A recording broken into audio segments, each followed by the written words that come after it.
Good evening. I've recently finished reading a book called Dog Days by Elsa Watson. So the main character, Jessica, lives in a place called Madrona that's really well known for being full of people who really like dogs.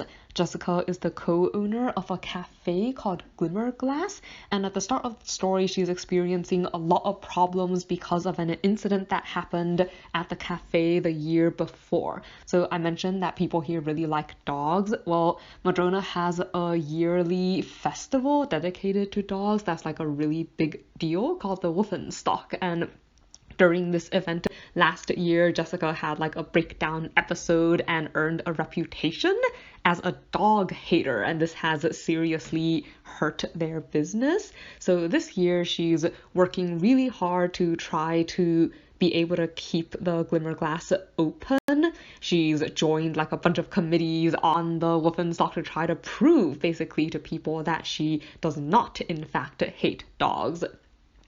And to make things, I guess, a little bit more complicated, she also has like a massive crush on their local vet called Max. So the story technically begins when I guess she encounters a stray, or what seems to be a stray white German shepherd called Zoe, and partly, I guess, to prove that she doesn't hate dogs, she decides to take the dog in while people are looking for her actual owner. But on the way home one night, the two of them are struck by lightning, and Jessica and Zoe ends up switching bodies. So I guess while she's trying to drum up business and trying to run this, or help run this festival and everything, she's doing it as a dog, and at the same time the dog is sort of wreaking havoc in Jessica's body.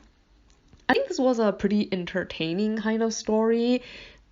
Like, it had actually quite a lot going on despite being a relatively simple story, since it's basically the fact that they switch bodies and are trying to, like, Jessica's, trying to keep her business afloat, and Zoe's trying to find her family and everything. So I guess, and then there you have like the romance line going on, but also I guess Zoe learning more about humans and Jessica herself learning more about dogs, because it's not actually that she's doesn't like dogs, it's more that she's just been really afraid of them, and frankly doesn't really understand dogs very well, which is part of the reason for her fears.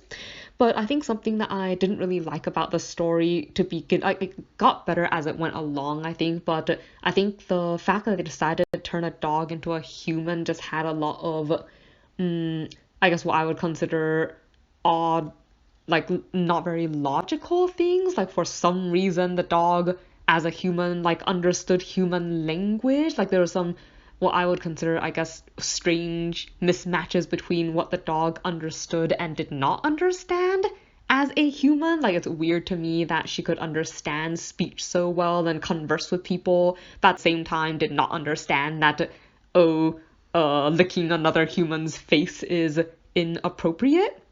Like, it felt a little bit like the author decided what the dog understood and didn't understand based on what the author thought would be funny, as opposed to based on, I guess, some reasoned out, like, thought pattern. But I also admit that it probably would have been really hard to write this story if the dog did not understand human speech, because the sections from her point of view would have been probably really incomprehensible.